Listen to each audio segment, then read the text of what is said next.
Good morning. It's Crystal City Girl Homestead. Time for another canning video. Now this one I am putting under Canuary, that is sponsored by Sean at She's in Her Element, Leslie at Edic Family Homestead, and Lynn at Bucket List Homestead. So I have to let you know in advance, this is not USDA approved. It is not the 4-letter thing. It is a Rebel recipe. So the other day when I had some of the sausage gravy, someone said they had seen it on sale at on Amazon.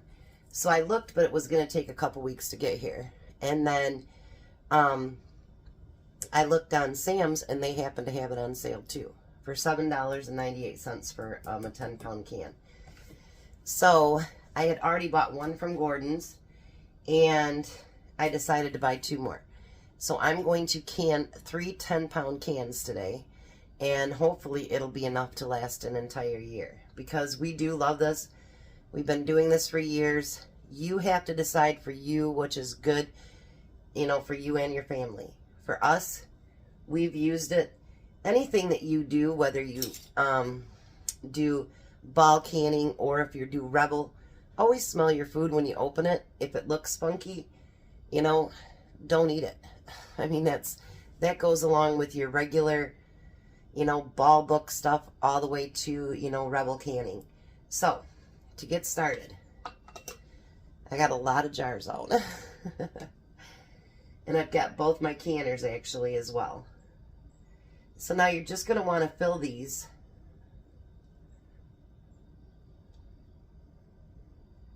I go to just below 1 inch. There's no particular reason, I just do. Now I do make sure that everything is debubbled. And so for those of you that don't can much, if you look right here, and let's see, there's another one right there. There's a big one right there. We want to make sure that you always get those bubbles out, because air is actually, that is one of the bad things with canning. You don't want air to get into your food, and you want to make sure that, you know, once you do can it, you don't want a bunch of light in there either. So, you know, it's something like, our basement is not totally dark, but it is pretty dark. And so we keep it, you know, cool and dry and on the darker side. We don't have any windows that will, you know, get into the jars. So you want to make sure that you know, always and always wash your rims, check for chips, and then put your lids on there. I'm going to do quite a few because obviously I have 3 cans. But what I thought I'd do is I'd fill my big 23 quart up first because I can double with pints. I can't with quarts, but I can with pints and half pints and all that. Matter of fact, with the little tiny ones, I can do, I can triple layer it. So what I'm going to do is go through and fill all the jars. I've got more up in the holding pattern, and I'll have to get more rims. Or rings, I should say. I always get them all mixed up. I know where they're going. But you can fill it right to the 1 inch headspace. I wouldn't go any more than that.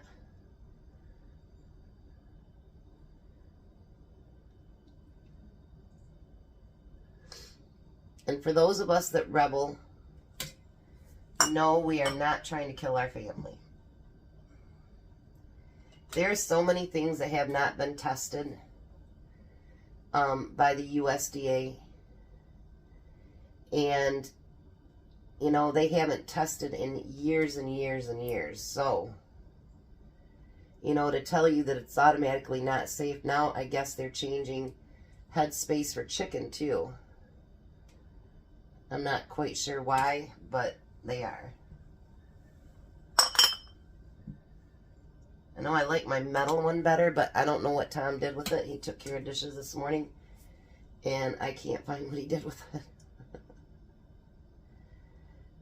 He does that with my debubblers too, I tell you.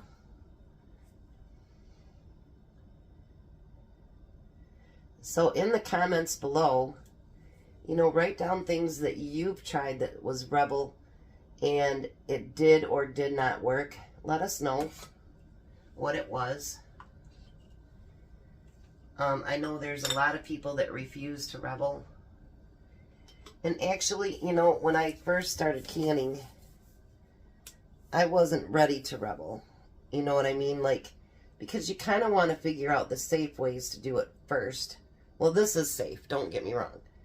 But you want to think of the legit things, you know, that the single items, like, you know, jellies, jams, carrots, you know, things like that that you hear of that everybody cans, you know what I mean? It probably wasn't until year 2 that I actually started doing anything that was Rebel.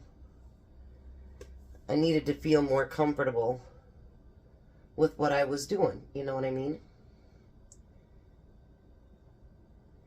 But there's been a few people that have tried this now, and they love it. So, let's see, I got 3, 2, 4, 6. I'll get almost 7 out of here. I had Tom get me 24 jars out. So I should have plenty enough jars.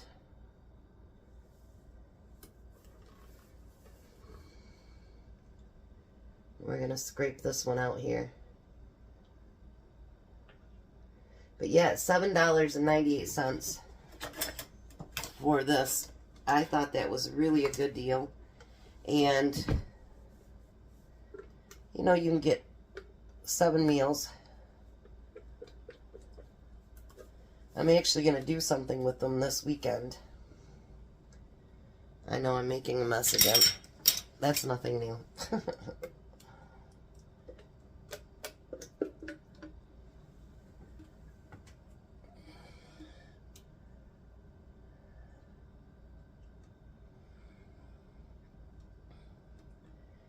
Don't want any of that precious stuff to go to waste, that's for sure. But you know, for a Sunday morning breakfast, and actually I'm going to use this weekend, not for my Sunday morning breakfast, but for something else. So, I was down to 1 jar. Because we do use it. And, you know, this is something that during the week, if you have just even toast, you can put it over the toast and, you know, warm it up, and it's really good. So I'm going to finish filling these up, and then I'll be back. Alright, so we ended up with 20. I've got 9 in here, 9 there. Now you can buy dividers like this, and then put that on top of the jars. And then I'll put 19 and 20 on top. Then we're going to put that lid on.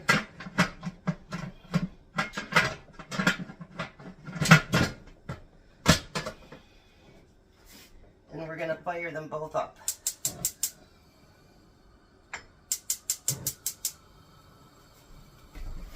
Okay.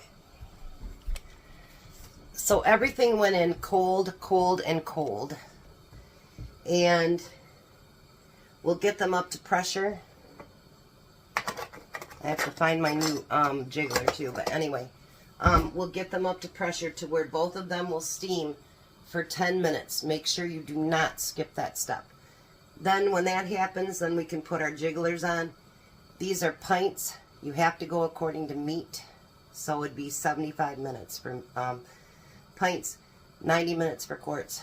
I've never done them in the quarts, so I can't tell you how good they turn out. I don't know. I've only done pints. So I will get these, so they're getting ready to steam, and then I'll be back. Alright, so they've steamed for 10 minutes. Now the difference in my canners are, this one,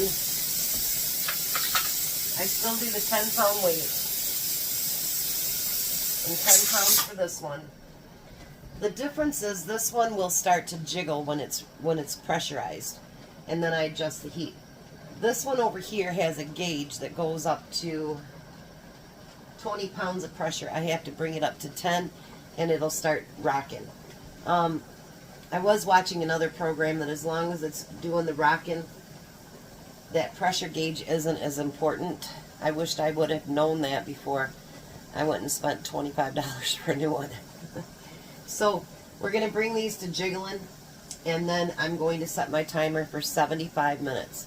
Again, if you do quarts, it's 90 minutes. So I will bring you back when they're completely done. Alright, so there we go. 20 jars of sausage gravy. And they've all set already. Look at how beautiful. Once again, check out the other channels. I'll put their link and see what they're all about. And like, just because this is Rebel, you decide for you and your family if you think it'd be great. But now I know I have enough sausage gravy for an entire year. Ta-da! You guys have a blessed day. Be a blessing. And I'll see you at supper.